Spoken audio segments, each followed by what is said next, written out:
Once the sale is made, a lot of people like to think that everything is over, that you can relax, you've got their money, and everything is going to be good to go.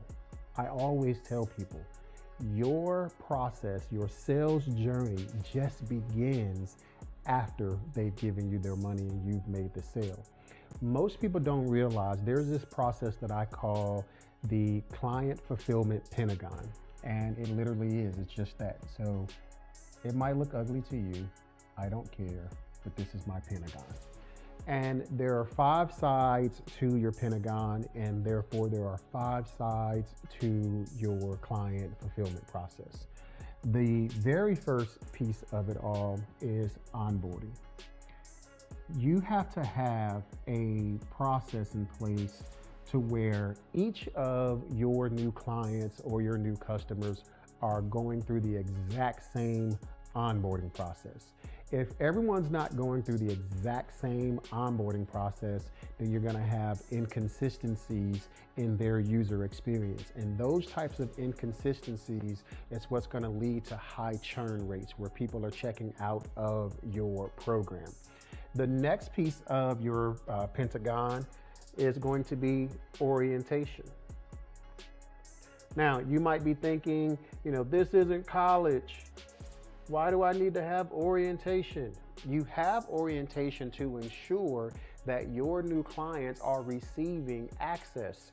They're receiving all the tools, the templates, the checklists, the guides that you promised them. I like to call it a VIP onboarding call, right? And so in that VIP onboarding call or VIP orientation call, that's where you're going to make sure that you're also gathering and collecting important data and information. You can collect their birthday, you can collect their anniversary, you can even collect what college that they attended. And here's why. When their birthday anniversary comes around, or even if their college team wins the national championship and you send some type of gift from your company celebrating their birthday or anniversary, or even the championship that their college team just won, oh my God, can you imagine the impact that you're gonna make on a new client when they realize that you took the time to gather that information in advance, and then you're able to say, I remember the things that are important to you because you're important to me, and we appreciate you for doing business with us. After you've done onboarding and orientation, this is where we have to go into delivery. So in client delivery, the most important thing is this is where you actually deliver on what you promised them. One of the things that I've experienced myself, and we're not perfect, we've made this mistake before as well.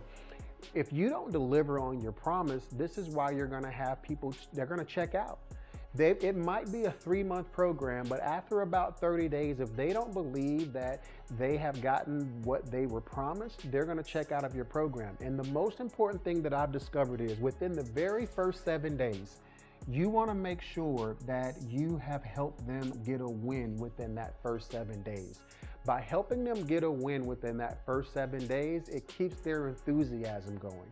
It keeps their energy up, and it also keeps them looking forward to what is going to be the big next thing, or what's going to be the next big problem that you're going to help them solve.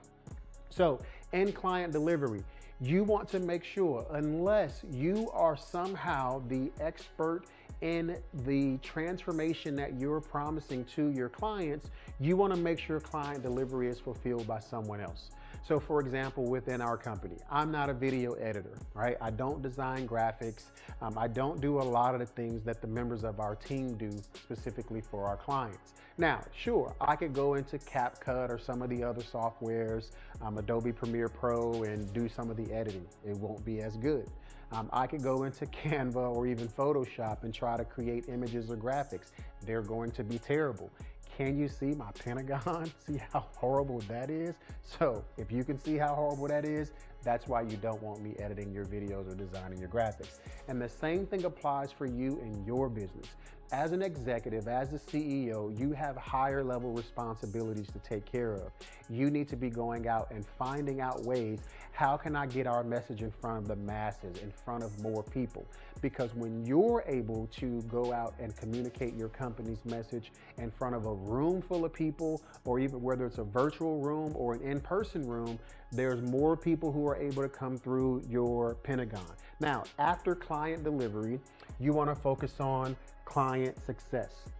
Now, client success, again, unless this is your area of expertise, you should not be involved in client success. Someone else on your team should be responsible for this.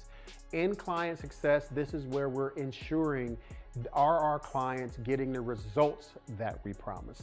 We delivered the tools, the resources, the coaching, the consulting, the mentorship, the guidance in client delivery. Now we want to make sure that they're actually getting results. If they're not getting the results that we promise, then we're going to fail. Again, your churn rate's going to go up, people won't renew, and most importantly, which is going to be the last step of the Pentagon, is going to be referrals. All right, and so you want to make sure that each stage of your client fulfillment Pentagon is documented. And yes, you want to automate as many pieces of the process as you possibly can. But in the documentation, the reason we document everything within our business is so that we can remove ourselves. You'll never be able to remove yourself from any of your client fulfillment Pentagon. And I'm going to go ahead and put that up on the board for those who might be checking in to this particular training video late. This is called your client fulfillment Pentagon. And yes, it's probably chicken scratch, but you get the point. You want to document every phase of the process, because when you have documentation and you bring on new team members, this is what allows you to remove yourself from the entire process. You are no longer the bottleneck within your business. And it doesn't matter if you hire someone 3 months from now, 6 months from now, or even 6 years from now, because each quarter you should go back and you should be doing a review, or someone should be doing a review of your SOPs. Number one, to make sure that you are consistently following those SOPs. But then number two, have you made adjustments in your process within that quarter for to where you now need some updates, and so that when new team members come on, there's that continuity and consistency throughout your entire process. Now, when it comes to referrals, you have to specifically ask for referrals. You can't assume that your clients are going to just recommend their family, friends, or even church members to you. You have to be intentional about asking for those referrals. Now, the referrals, you can ask for them via a text message where someone else is manually asking for the referral. You can build your referral request and your review request into your automated process, where after they've been a part of your company, say for example 30 days, 60 days, or even 90 days, I highly recommend that it's 30 days, the earlier in the process, where they're still happy, closer to that 7 days where you've helped them get a win.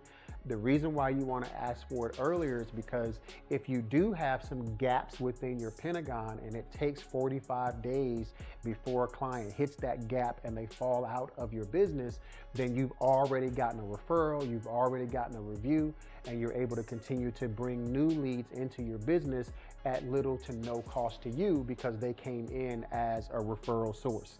Now, when it comes to your documentation, I highly recommend that you put all of your documentation in some form of project management software. There are several out there. There's Monday. We personally use ClickUp within our business, and it becomes the brain of your business, meaning everything that's inside of your brain is no longer in your brain. It's now inside of one centralized location. That way, communication with current team members and even future team members, they can always go back and see, oh, we made an update to this SOP in Q3 of 2025. And once we made the update to that SOP in Q3 of 2025, here's the next update that we made in Q4 of 2025. But that was 6 months ago. But because it's all centralized or housed or located inside of one location, everyone has access to it. Everyone can see the communication thread, all the changes that were made, and everyone can stay up to date. When you have a client fulfillment pentagon, this allows you to break free from all of the busy work that you're currently doing in your business so that you can focus on more profit, impact, and authority. You don't have to go at this alone. You don't have to sit back and say, I'm going to shoot from the hip every single time. You don't have to deal with a lot of clients uncommitting from your program, your offer, and your services if you have the client fulfillment pentagon in place and everything is documented. If you're struggling with retaining your current clients and your current customers in your business, I would love to support you and help you with this. All you have to do right now is click the link down below in the description, schedule your call, and a member of my team or I will love to learn a little bit more about your current challenges and pains in your business and offer you a solution so you can get from where you are to where you want to be. So click that link, schedule a call, and we look forward to supporting you.